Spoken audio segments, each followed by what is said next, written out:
অসমৰ অতি সুপ্ৰাচীন জাতি চুতীয়াসকলৰ সোণালী ইতিহাস আৰু গৌৰৱময় সংস্কৃতি আৰু পৰম্পৰাৰ বৈভৱময় প্ৰতিফলনেৰে তিতাবৰৰ জালুকনী বাৰীৰ বীৰপাল ক্ষেত্ৰত আয়োজিত চুতীয়া সাংস্কৃতিক আৰু জনগোষ্ঠীয় সমাৰোহত উপস্থিত থাকিবলৈ পাই মই অতিকৈ আনন্দিত হৈছোঁ। এই বৃহৎ বাৰেৰহণীয়া অনুষ্ঠানৰ উদ্যোক্তা সদৌ চুতীয়া ছাত্ৰী সন্মিলন অসম সমাৰোহৰ ব্যৱস্থাপনাৰ দায়িত্বত থকা চুতীয়া উন্নয়ন পৰিষদৰ লগতে চুতীয়া জাতি সন্মিলনৰ তিতাবৰ জিলা সমিতি, চুতীয়া জাতিৰ ভাতৃ ভগ্নী সংগঠনসমূহ তথা জালুকনীবাসী ৰাইজক এই মহান পদক্ষেপৰ বাবে মই অভিনন্দন জনোৱাৰ লগতে শলাগ লৈছোঁ। চুতীয়া জাতিৰ সমৃদ্ধ সাংস্কৃতিক সম্ভাৰৰ সৈতে একাত্ম হ'বলৈ বীৰপাল ক্ষেত্ৰত উপস্থিত হোৱা ৰাইজৰ প্ৰতিও মই সেৱা নিবেদন কৰিছোঁ। বহু ঐতিহাসিক ঘটনাৰাজি আৰু বীৰ বীৰাংগনাৰ কালজয়ী গাথাৰে পৰিপূৰ্ণ হৈ আছে চুতীয়া জাতিৰ ইতিহাস। জাতিটোৰ পুৰোধা পুৰুষ আৰু নাৰীসকলৰ প্ৰতি মই আৰম্ভণিতে মোৰ গভীৰ শ্ৰদ্ধা নিবেদন কৰিছোঁ। অসমৰ সাংস্কৃতিক আৰু ৰাজনৈতিক ক্ষেত্ৰখনৰ গুৰুত্বপূৰ্ণ অধ্যায়ৰ ধাৰক আৰু বাহক চুতীয়া জাতি প্ৰচুৰ প্ৰতিভা আৰু সম্ভাৱনাৰে পূৰ্ণ। সদৌ চুতীয়া জাতীয় সন্মিলনকে ধৰি জনগোষ্ঠীটোৰ জাতীয় সংগঠনসমূহে এই শক্তি আৰু সামৰ্থ্যক শৃংখলাবদ্ধভাৱে আগুৱাই নিবৰ বাবে বিগত সময়ছোৱাত বহু প্ৰশংসনীয় পদক্ষেপ গ্ৰহণ কৰি আহিছে।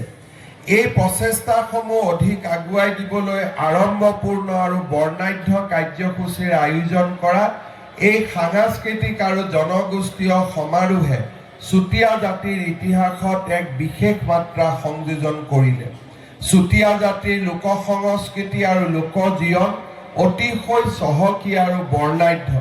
স্বকীয় ৰীতি নীতি, লোকাচাৰ, কৃষ্টি সংস্কৃতিৰে সুশৃংখলিত আৰু বিজ্ঞানসন্মতভাৱে চৰ্চা, সংৰক্ষণ, প্ৰচাৰ আৰু ঐতিহাসিক সম্পদ আৰু ঐতিহ্যৰ সংৰক্ষণৰ লক্ষ্য আৰু উদ্দেশ্য সন্মুখত ৰাখি এই সমাৰোহৰ আয়োজন কৰাটো নিতান্তই আদৰণীয় পদক্ষেপ। চুতীয়াসকলৰ সামাজিক, সাংস্কৃতিক তথা আধ্যাত্মিক জীৱনশৈলী বৈভৱপূৰ্ণ। এই জনগোষ্ঠীৰ ধৰ্মীয়, সামাজিক ধ্যান ধাৰণা, বিশ্বাস, জীৱন জীৱিকাৰ প্ৰকাৰ, ৰীতি নীতি আৰু সাংস্কৃতিক চেতনাই অসমৰ সমাজ জীৱন সমৃদ্ধ কৰি আহিছে। চুতীয়া জাতি অসমৰ গৰিমামণ্ডিত ইতিহাসৰ এক সোণোৱালী অধ্যায়ৰ অংশ।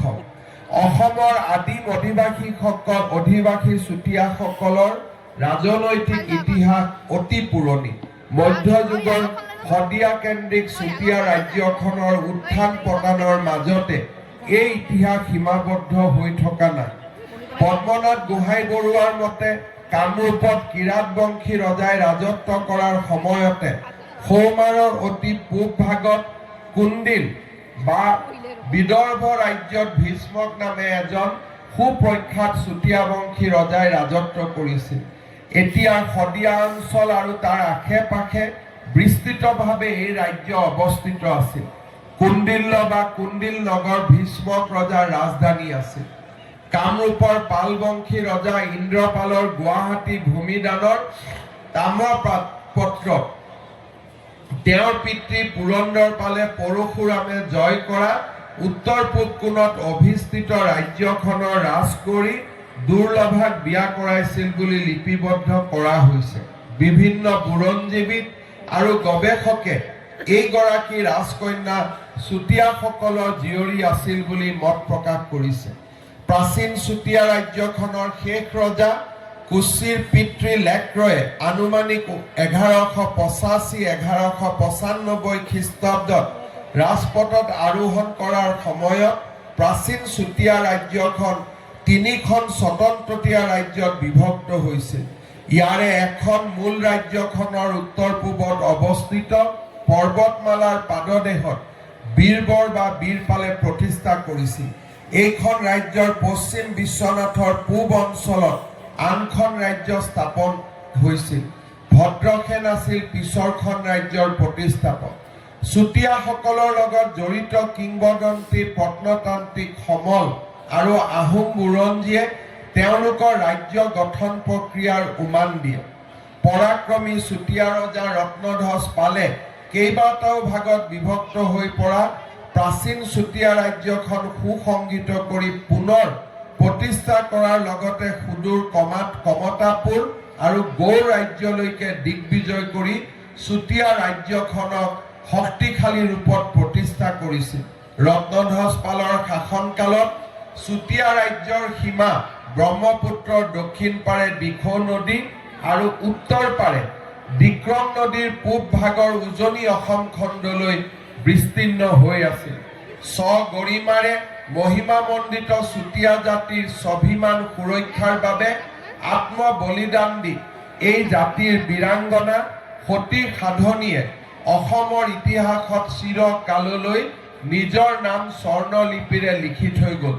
নিজৰ অমৰ ত্যাগেৰে সতী সাধনীয়ে দেখুৱাই থৈ গৈছে যে অসমৰ নাৰীসকল কোনো ক্ষেত্ৰতে পিছপৰা নহয়। বুৰঞ্জী প্ৰসিদ্ধ জাতি চুতীয়াসকল অতি উৎকৃষ্ট মানৰ কলা কৃষ্টি আৰু সংস্কৃতিৰ অধিকাৰী। সময়ৰ সোঁতত আৰু সাংস্কৃতিক বিনিময় হৈ চুতীয়া সংস্কৃতি বৃহত্তৰ অসমীয়া সংস্কৃতিৰ মাজত জিন গৈছে। চুতীয়াসকলৰ সৃষ্টিৰ প্ৰতীক জন্তু আছিল মেকুৰী। মেকুৰীক তেওঁলোকে পবিত্ৰ জন্তু জ্ঞান কৰে। চুতীয়া ৰজাসকলৰ দিনত মা কামাখ্যা তেজপুৰৰ ভৈৰৱী আৰু শদিয়াৰ দেৱালয়সমূহত শক্তি পূজাৰ পূৰ্ণ প্ৰয়োভৰ আছিল। চুতীয়া জাতিৰ কোলাবুৰী নৃত্যত জাতিটোৰ পৰম্পৰা প্ৰতিফলিত হয়। বিহু নাম, বিহু নাচ, আই নাম, ধাই নাম, নিচুকনি গীত, উমলা গীত আদিয়ে লোক সংস্কৃতিলৈ চুতীয়া সংস্কৃতিয়ে বিস্তৰ বৰঙণি আগবঢ়াইছে। শদিয়াৰ পৰা আৰম্ভ কৰি সমগ্ৰ লখিমপুৰ জিলাখনকে ধৰি কুন্দিল পানী, বিক্ৰম পানী, ব্ৰহ্মপুত্ৰৰ দক্ষিণ পাৰ আদিত চুতীয়াসকলে নিৰ্মাণ কৰা অসংখ্য কোঠ, দেৱালয় আৰু নগৰৰ ধ্বংসাশেষে চুতীয়া ৰাজ্যৰ উন্নত স্থাপত্য কলাৰ নিদৰ্শন দাঙি ধৰে। বুঢ়াবুঢ়ী থান, বলিয়া বাবা থান, তাম্ৰেশ্বৰী মন্দিৰৰ ভগ্নাশেষ ইয়াৰ ভিতৰত অন্যতম। মালিনী থানৰ স্থাপত্যত দ্বাদশ আৰু ত্ৰয়োদশ শতিকাৰ প্ৰভাৱ সুস্পষ্ট। যিহেতু সেই সময়ত এই অঞ্চলত কেৱল চুতীয়া ৰাজশক্তিহে প্ৰবল হৈ আছিল, গতিকে এই ভাস্কৰ্যও চুতীয়াসকলৰ অৱদান বুলি ক'ব পাৰি। অসমীয়া জাতি গঠন প্ৰক্ৰিয়াত চুতীয়া সমাজে অনবদ্য অৱদান আগবঢ়াইছে। নৌ যুদ্ধত দেখুৱাব পৰা পাৰ্গতালীৰ কাৰণে আহোম প্ৰশাসনৰ নাওবৈচা আৰু নাওখলীয়া খেলত চুতীয়াসকলৰ প্ৰাধান্য আছিল। চুতীয়াসকলৰ মাজত বৰটোপৰ প্ৰচলন আছিল। চুতীয়াসকল সুদক্ষ কাৰী আছিল। তেওঁলোকে সজা বিশেষ ধেনুক চুতীয়া ধেনু আৰু বৰ ধেনু বোলা হৈছিল। চুতীয়াসকল সামৰিক দিশত পটু হোৱাৰ দৰে কাৰিকৰী দিশতো নিপুণ আছিল। আহোমসকলৰ সৰহ বা কাৰিকৰী লোক চুতীয়া আছিল বুলি জনা যায়। অসমীয়া সমাজৰ বহুতো আচাৰ অনুষ্ঠান, নীতি নিয়ম, ধৰ্ম বিশ্বাস চুতীয়াসকলৰ পৰাই জাতিটোলৈ প্ৰবাহিত হৈছে বুলি ক'ব পাৰি। অতি প্ৰাচীন কালৰে পৰা চুতীয়াসকলে সোণৰ ব্যৱহাৰ কৰিছে। চুতীয়া ৰাজ্যৰ পৰাই ৩০০০ মান কমাৰ আনি চুহুংমুং দিহিঙীয়া ৰজাই ৰাজ্যৰ বিভিন্ন ঠাইত পাতিছিল। এই কমাৰসকলে খেতি বাতি আৰু দৈনন্দিন জীৱনৰ প্ৰয়োজনীয় বিভিন্ন সামগ্ৰী তৈয়াৰ কৰিছিল। সেইকাৰণে লৌখলীয়া খেলত চুতীয়াসকলৰ প্ৰাধান্য আছিল। চুতীয়াসকল নিপুণ খনিকৰ আছিল। অসমীয়া ভাষা, সাহিত্য, গীত, পদ, আখ্যান, উপাখ্যান, ধৰ্মানুশীলন, আচাৰ অনুষ্ঠান, পূজা পাৰ্বণ, খেল ধেমালি, স্থাপত্য, ভাস্কৰ্য, খাদ্য তথা সামগ্ৰিক জীৱন যাত্ৰাত চুতীয়াসকলৰ হিমালয় সদৃশ অৱদান আছে।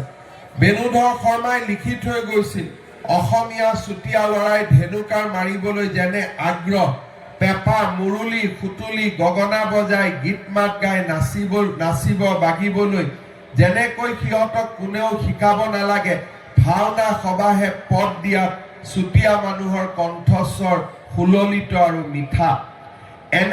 এনে এটা মহান জাতিৰ আমি এটা ইতিহাসক প্ৰতিনিধিত্ব কৰোঁ।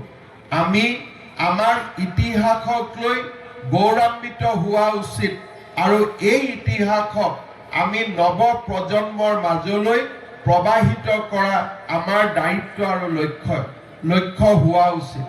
চুতীয়াসকলৰ অভিনৱ অৱদানে অসমীয়া জাতিক সদায়ে চহকী কৰি আহিছে। কেইদিনমান আগতে ঢকুৱাখানাৰ হাৰহি দেৱালয়ত যোৱাৰ মোৰ সৌভাগ্য হৈছিল।